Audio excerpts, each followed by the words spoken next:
English India YouTube channel, this is Sarita Singh. आज के video lecture में हम जिस टॉपिक को डिस्कस कर रहे हैं वो है यूज ऑफ प्रीपोजिशन फॉर।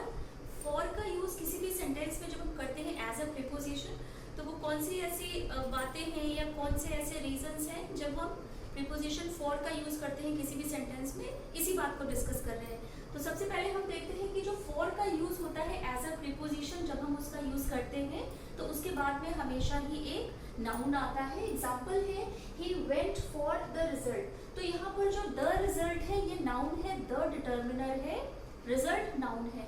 तो नाउन से पहले ही हमेशा फॉर आता है, डिटर्मिनर बीच में आ सकता है। सेकेंड एग्जाम्पल है I did this for the team. यहाँ पर भी जो द टीम है मतलब टीम है वो नाउन है, द डिटर्मिनर है, नाउन से पहले फॉर का यूज होगा एज अ प्रीपोजिशन किसी भी सेंटेंस में। तो जब फॉर का हम यूज करेंगे एज अ प्रीपोजिशन, उसके बाद में हमेशा नाउन आएगा, क्योंकि प्रीपोजिशन के बाद ऑब्जेक्ट आता है, ऑब्जेक्ट हमेशा नाउन या प्रोनाउन होता है। अब फॉर का यूज हम तब भी करते हैं जब हम वर्ब की आईएनजी फॉर्म को यूज करते हैं। जब हम वर्ब में आईएनजी को लगा देते हैं तो वो जेरेंड का काम करती है, और इससे पहले भी हम फॉर का यूज करते हैं एज अ प्रीपोजिशन। एग्जांपल है the security guards are for keeping the area safe. तो यहाँ पर फॉर का यूज हुआ है एज अ प्रीपोजिशन। कीपिंग यहाँ पर एज अ जेरेंड की तरह काम कर रहा है, क्योंकि कीप वर्ब है, वर्ब के बाद में आईएनजी को ऐड करके इसे वर्ब से जेरेंड का फॉर्म दिया गया है। समटाइम ये नाउन की तरह भी वर्क करता है, जेरेंड नाउन की तरह भी वर्क करता है। तो जब हम फॉर के साथ वर्ब का आईएनजी फॉर्म लगाएंगे तो यहाँ पर हम फॉर को एज अ प्रीपोजिशन की तरह यूज करते हैं। सेकंड है जब हमें फेवर्स को शो करना होता है किसी पर्सन के लिए, जब हम फेवर को शो करते हैं तब वहाँ पर हम फॉर प्रीपोजिशन का यूज करते हैं। एग्जाम्पल है he wrote it for me because I did not have time. तो यहाँ पर फेवर हो रहा है कि उसने ये काम मेरे लिए करा क्योंकि मैं ये काम नहीं कर सकता था। तो जब फेवर की बात आती है he wrote it for me, for यहाँ पर एज अ प्रीपोजिशन की तरह आया है, फेवर की बात हुई है, प्रीपोजिशन फॉर का यूज हुआ है। सेकंड एग्जांपल है she picked up the mail for me. यहाँ पर भी फेवर की बात हो रही है, फॉर एज अ प्रीपोजिशन आया है, मी यहाँ पर एज अ प्रोनाउन आया है, फॉर प्रीपोजिशन के लिए ऑब्जेक्ट का काम करा है। तो फॉर का यूज जब हमें फेवर शो करना होता है किसी पर्सन के लिए तो वहां भी हम करते हैं। टू शो रीजन, जब हमें कुछ रीजन बताना होता है वहां पर भी हम फॉर प्रीपोजिशन का यूज करते हैं। एग्जाम्पल है he was fired for being late. तो मतलब उसके फायर्ड होने का रीजन क्या था, मतलब अगर उसे जॉब से निकाला गया था तो उसका रीजन क्या था, फॉर बीइंग लेट, क्योंकि वो लेट हो गया था अपने काम को करने में, इसलिए उसे जॉब से निकाल दिया गया था। तो रीजन बताने के लिए भी हम फॉर एज अ प्रीपोजिशन की तरह यूज करते हैं। नेक्स्ट एग्जांपल है she was punished for disclosing important information. तो यहाँ पर भी जो उसको पनिश करने का जो रीजन है, उसको पनिश क्यों किया गया था, फॉर प्रीपोजिशन का यूज हुआ है, डिस्क्लोजिंग इम्पोर्टेंट इंफॉर्मेशन, क्योंकि उसने उस पर्सन ने क्या किया था, जो इम्पोर्टेंट इंफॉर्मेशन थी उसको खोल दिया था, मतलब या उसको बता दिया था।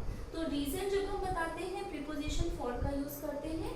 फॉर का यूज हम तब भी करते हैं जब हमें पीरियड ऑफ टाइम को शो करना होता है, कितने समय में कोई काम हुआ है, ड्यूरेशन ऑफ टाइम को जब हम बताते हैं तो प्रीपोजिशन फॉर का यूज होता है। एग्जाम्पल है Ram has been working here for 6 months। तो यहाँ पर फॉर प्रीपोजिशन का यूज हुआ है। पीरियड ऑफ टाइम हमने बताया है कि जो राम है वो यहाँ पर जो वर्क करता था वो कितने, क्या उसका ड्यूरेशन था, टाइम ड्यूरेशन क्या था, फॉर 6 months। तो फॉर का यूज हमने टाइम पीरियड को बताने के लिए भी करा है, टाइम ड्यूरेशन को बताने के लिए। नेक्स्ट एग्जांपल है आई हैव नॉट सीन या I haven't seen Tom for 3 days। मतलब कि जो मैंने टॉम है उसको नहीं देखा है फॉर 3 days। तो जब एक पीरियड ऑफ टाइम की हम बात करते हैं, ड्यूरेशन ऑफ टाइम की बात करते हैं, कितने टाइम से नहीं देखा है, फॉर 3 days, 3 days से उसने टॉम को नहीं देखा है।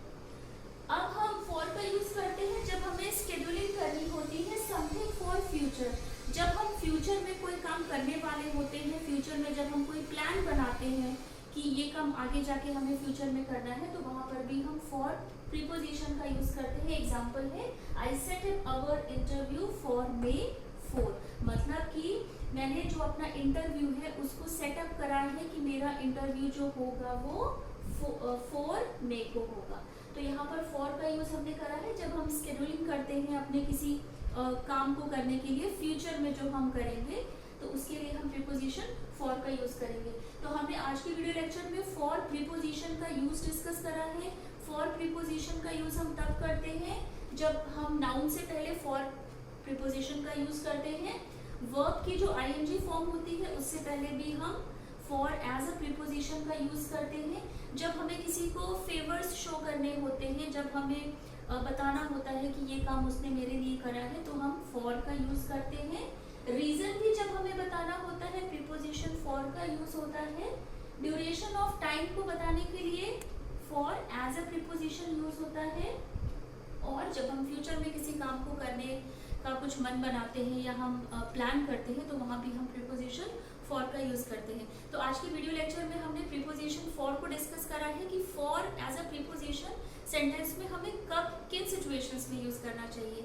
आज के वीडियो लेक्चर में बस इतना ही। आई होप आपको आज का वीडियो लेक्चर पसंद आया होगा। चैनल को लाइक, सब्सक्राइब एंड शेयर जरूर करिएगा। बेल आइकन को प्रेस कर दीजिएगा, आपको सभी अपकमिंग वीडियोस का नोटिफिकेशन मिलता रहेगा। इससे पहले इस चैनल पर जो भी वीडियोस बन चुके हैं वो सभी आपको चैनल पर प्लेलिस्ट बनी हुई है, सेपरेट प्लेलिस्ट है, वहाँ पे आप वो प्रीवियस के वीडियोस देख सकते हैं। टिल देन टेक केयर, मिलते हैं अपने नेक्स्ट वीडियो लेक्चर में।